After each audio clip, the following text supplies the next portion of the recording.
இனிய மாலை வணக்கம். சூரியோதயம் சன்ரைஸ் செய்திப்பாகம் 264 நவுலவதி தில்லைத்தேவன், லண்டன் டென்மார்க் செய்திகள்.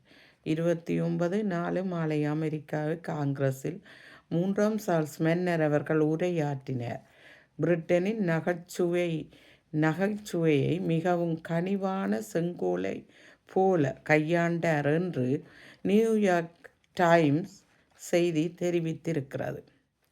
அவர் 250வது ஆண்டு விழாவில் சுமார் அரை மணி நேரம் வசீகரமாகவும் மகிழ்ச்சியான எழுச்சியுடனும் பேசியதோடு நுட்பமான அரசியல் செய்திகளை தொடர்ச்சியாக முன்வைத்தார்.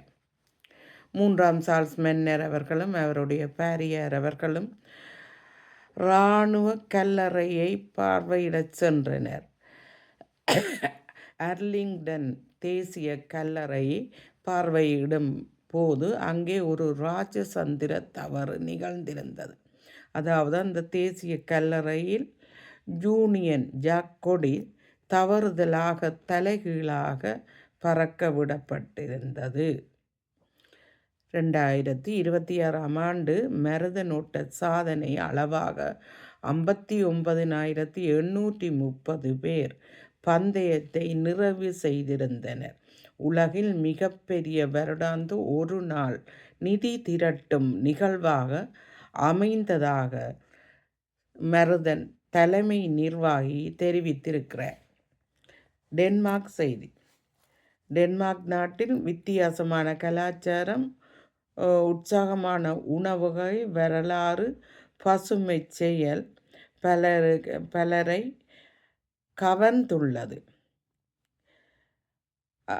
கலைக்கூடங்கள், அருங்காட்சியகங்கள் இவற்றை பல நகரங்களை மக்கள் பார்வையிட பயணங்களை திட்டமிடுகிறார்கள். அதாவது ஓடென்ஸ், ஸ்கேன், ஓல்போ, கோப்பன்ஹேகன், ட்ரிப் இப்படி பல நகரங்களை மக்கள் பயணங்களை மேற்கொள்ள திட்டமிட்டு வருகிறார்கள்.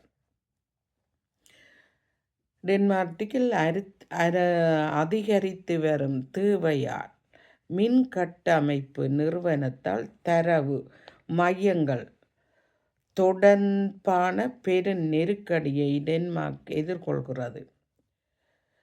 நோர்டிக் நாடுகளில் நேரடியாக எதிர்கொள்ளும் முதல் நாடு டென்மார்க் ஆகும்.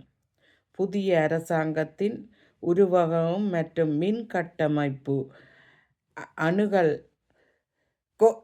கோரிக்கையால் ஏற்பட்ட திடீர் அதிகரிப்பு ஆகியவையே இதுக்கு காரணமாகும்.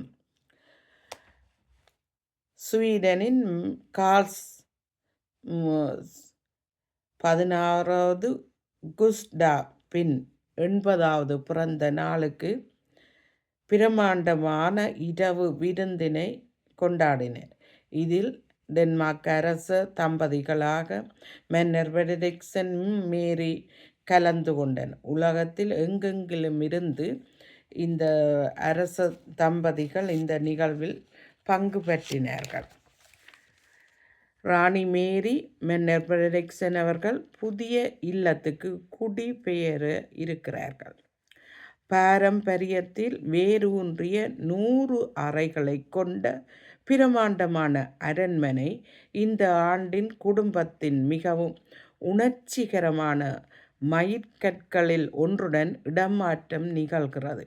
ராணி மேரி உணர்ச்சிபூர்வமான நேரத்தில் மற்றொரு அரச இல்லத்துக்கு தற்காலிகமாக குடிபெயர்வதால் வாழ்க்கை மீண்டும் புதிய அத்தியாயத்தை தொடங்குகிறது. டென்மார்க்கில் டெனிஷ் சமூகம் உயர்ந்த நம்பிக்கை அடிப்படையாக கொண்டிருக்கிறது.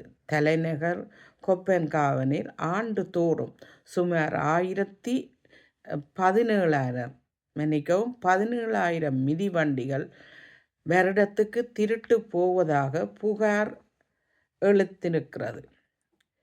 அங்கு பல்கலைக்கழகம் முதல் சிற்றுண்டி சாலை வரை தங்களின் கலாச்சாரத்தை பகிர்ந்து கொள்கிறார்கள் மக்கள். நன்றி. மீண்டும் ஒரு செய்திகளுடன் மறுவாரம் சந்திப்போம். விடைபெறுவோம். நான் உளவதை தில்லை. நன்றி.